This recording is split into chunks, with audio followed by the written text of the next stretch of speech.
ensemble quand même depuis 6h30, hein, quasiment, oui. Vous le savez. Ça se passe à l'Institut du monde arabe, c'est à Paris, où le temps d'une exposition, on peut aller à la découverte ou redécouverte de sites archéologiques historiques avant tout, qui ont été malheureusement dégradés par les guerres. Exactement, ouais. C'est une exposition qui nous permet de découvrir, grâce à la réalité virtuelle, le patrimoine récemment touché par les conflits dans le monde arabe. Alors des villes comme Alep en Syrie, comme Mossoul en Irak qui ont été ravagées par les bombardements, mais aussi des sites comme Palmyre en Syrie, détruits là volontairement et de manière très méthodique à la dynamite, et puis d'autres sites comme l'Epsitmania. Alors l'Epsitmania, c'est en Libye.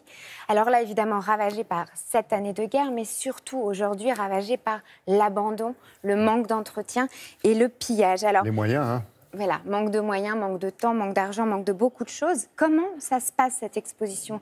Il n'y a pas d'objets à découvrir, Laurent, il n'y a que des images. C'est une start-up qui s'est rendue sur place, pionnière dans la numérisation des sites en danger, qui est à l'origine de ces images que vous allez voir, des images prises par drone. Alors, elles sont ensuite traitées par intelligence artificielle, alliées évidemment à l'étude archéologique, qui vont permettre de réaliser des modèles en 3D d'une extrême exactitude. C'est complètement dingue parce que c'est un patrimoine qui n'existe plus, qu'on fait revivre, qu'on recrée et qu'on peut découvrir. Les pieds à Paris, la tête en Syrie, en Irak, c'est un patrimoine extrêmement précieux. Je vous emmène au cœur de ces 4 sites emblématiques que le numérique fait revivre pour nous regarder.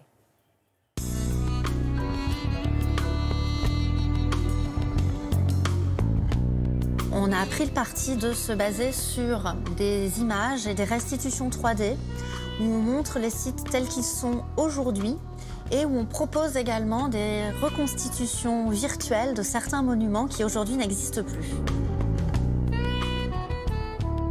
C'est une manière aussi de mobiliser l'opinion internationale et de dire voilà les destructions opérées par ces monstres, voilà comment nous pouvons les faire renaître.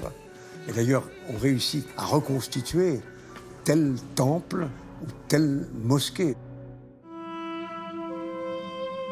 On commence le parcours de l'exposition avec la ville de Mossoul en Irak, qui en fait a vécu pendant 3 ans sous la domination de Daesh.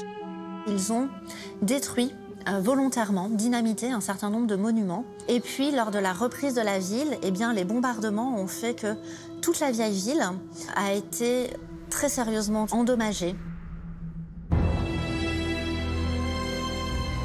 Il s'est passé un peu la même chose à Alep, qui est une ville au nord de la Syrie, qui a été la ligne de front en fait, de cette guerre civile qui fait rage encore aujourd'hui en Syrie. On a décidé de se concentrer et de montrer la vieille ville, notamment la grande mosquée des Omeyyades d'Alep, qui aujourd'hui a perdu son minaret lors d'un bombardement.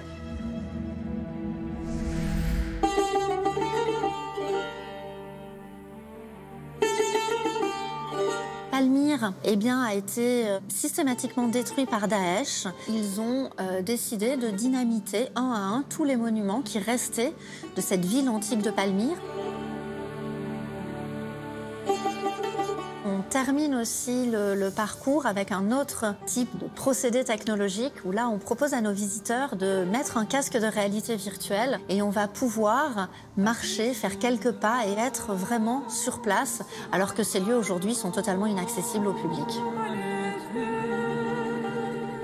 Ça fait partie de la vocation de l'Institut du monde arabe de braquer les projecteurs sur ces sites millénaires qui ont été endommagés et parfois détruits par le terrorisme, le fanatisme.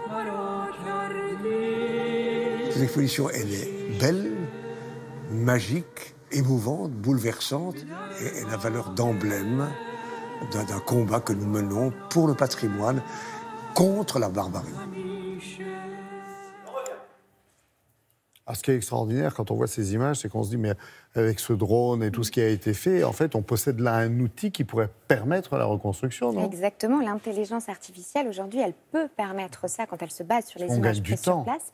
Et oui, exactement. C'est une intelligence qui va nous aider. La question, elle se pose vraiment aujourd'hui.